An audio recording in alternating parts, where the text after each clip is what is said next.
നിയമസഭാ തിരഞ്ഞെടുപ്പിന് ഒരു വർഷം മാത്രം ബാക്കി നിൽക്കെ അതിന്റെ ഗൗരവമൊന്നും ഇനിയും കോൺഗ്രസിന് കൈവന്നിട്ടില്ലെന്ന് വേണം പറയാൻ. പാർട്ടിക്കുള്ളിൽ ഐക്യമില്ലായ്മ നിലനിൽക്കുമ്പോഴും പ്രതിപക്ഷ നേതാവ് മലയോര യാത്രയുമായി പാർട്ടിയെ സംഘടിപ്പിച്ചുകൊണ്ട് ഒരു വശത്ത് മുന്നേറുമ്പോൾ മുൻ പ്രതിപക്ഷ നേതാവ് രമേശ് ചെന്നിത്തല സൂപ്പർ പ്രതിപക്ഷ നേതാവായി മറ്റൊരു വഴിയെ യാത്ര നടത്തുന്നു. ഇതൊക്കെ കോൺഗ്രസിലല്ലാതെ എവിടെയാണ് നടക്കുക? കണ്ണൂരിൽ നിന്നാണ് പ്രതിപക്ഷ നേതാവിന്റെ മലയോര യാത്ര ആരംഭിക്കുന്നത്. സതീശൻ കണ്ണൂരിൽ ആരംഭിച്ചപ്പോൾ അതേ സമയത്ത് രമേശ് ചെന്നിത്തല പാലക്കാട് എലപ്പുള്ളിയിലെ മദ്യശാല തുടങ്ങുന്ന സ്ഥലം സന്ദർശിക്കുകയായിരുന്നു. യാത്ര നിലമ്പൂരിലെത്തി PV അൻവർ പങ്കെടുക്കുമ്പോൾ ചെന്നിത്തല പാലക്കാട് ജില്ലയിലെ നെന്മാറയിൽ ചെന്താമര അനാഥമാക്കിയ മക്കളെ കാണുകയായിരുന്നു. കണ്ണൂരിൽ സതീശൻ മാധ്യമങ്ങളെ കണ്ടപ്പോൾ പാലക്കാട് അതേ സമയത്ത് ചെന്നിത്തലയും മാധ്യമങ്ങളെ കണ്ടു. നിലമ്പൂരിൽ വേദിയിൽ സതീശൻ സംസാരിക്കുമ്പോൾ നെന്മാറയിൽ ചെന്നിത്തല അതേ സമയത്ത് മാധ്യമങ്ങളെ കാണുകയായിരുന്നു.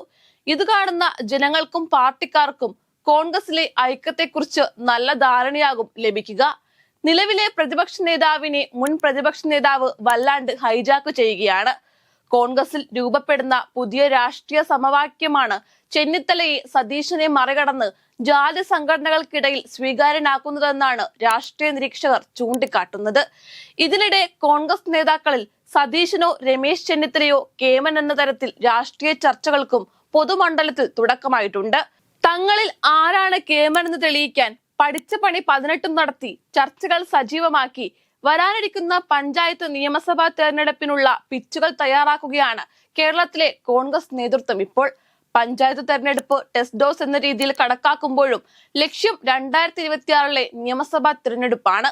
എന്നാൽ അയ്യോ ഞങ്ങളൊന്നും അറിഞ്ഞില്ലേ എന്ന് പറഞ്ഞ് നേതാക്കൾ നല്ല പിള്ള ചമഞ്ഞ് നടക്കുമ്പോഴും ചർച്ചകൾ നടക്കട്ടെ എന്ന് അവരെല്ലാം മനസ്സിൽ ആഗ്രഹിക്കുന്നുണ്ട് എന്നതാണ് യാഥാർത്ഥ്യം.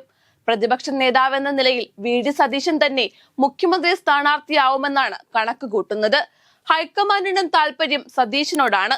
മാത്രമല്ല യൂത്ത് കോൺഗ്രസ് നേതൃത്വത്തിന്റെ പിന്തുണയും സതീശനുണ്ട്. എന്നാൽ K സുധാകരനും ചെന്നിത്തലയും ഇതിന് പ്രതിരോധം തീർക്കാൻ സാധ്യതയുണ്ട്. ഇതിന് മുതിർന്ന നേതാക്കളുടെ അടക്കം പിന്തുണ ഉറപ്പാക്കാനുള്ള ശ്രമം നേതാക്കൾക്കിടയിൽ നടക്കുന്നുമുണ്ട്. ഇതിനിടെ അഹങ്കാരത്തിന്റെ ആൾരൂപമായി മുന്നോട്ടു പോയാൽ സതീശന്റെ രാഷ്ട്രീയ ജീവിതം സർവനാശത്തിലേക്ക് പോകുമെന്നും വെള്ളാപ്പള്ളി പറഞ്ഞിരുന്നു. പരാമർശം വിവാദമായതോടെ വെള്ളാപ്പള്ളിയെ തള്ളാനും കൊള്ളാനും പറ്റാത്ത അവസ്ഥയിലായി കോൺഗ്രസ് നേതൃത്വം. വെള്ളാപ്പള്ളിയുടെ വിമർശനത്തിന് രൂക്ഷ ഭാഷയിൽ മറുപടി പറയാൻ സതീശനും തയ്യാറായില്ല. പകരം താൻ വിമർശനത്തിന് അതീതനല്ലെന്ന് പറഞ്ഞ് ഒഴിഞ്ഞു മാറുകയാണ് ഉണ്ടായത്. സതീശൻ അടുത്ത മുഖ്യമന്ത്രിയാവുകയും സതീശന് വേണ്ടപ്പെട്ടയാൾ KPCC അധ്യക്ഷനുമായാൽ മറ്റ് മുതിർന്ന നേതാക്കൾ ഒതുക്കപ്പെടുമെന്ന ആശങ്ക കോൺഗ്രസിനുമുണ്ട്. ഉമ്മൻചാണ്ടിയുടെ മരണത്തോടെ A ഗ്രൂപ്പ് നിർജീവമായതോടെ സതീശന് മുന്നിൽ പ്രധാന തടസ്സം ചെന്നിത്തല മാത്രമാണ്.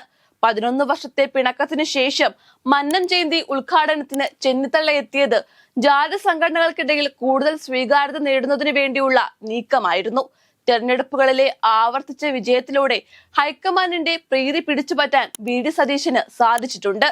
അതേസമയം കേരളത്തിൽ അങ്ങോളം ഇങ്ങോളം ആഴത്തിൽ പ്രവർത്തകരുമായുള്ള ബന്ധം ചെന്നിത്തലയ്ക്ക് കൂടുതൽ സാധ്യതകൾ നൽകുന്നതാണ്. കാര്യങ്ങൾ ഇങ്ങനെയൊക്കെയാണെങ്കിലും ചെന്നിത്തലയും സതീശനും തമ്മിലുള്ള ചക്കിലത്തിപ്പോരിൽ കോൺഗ്രസ് കൂടുതൽ അപഹാസ്യമാവുകയാണ്. പറയാതെ വയ്യ.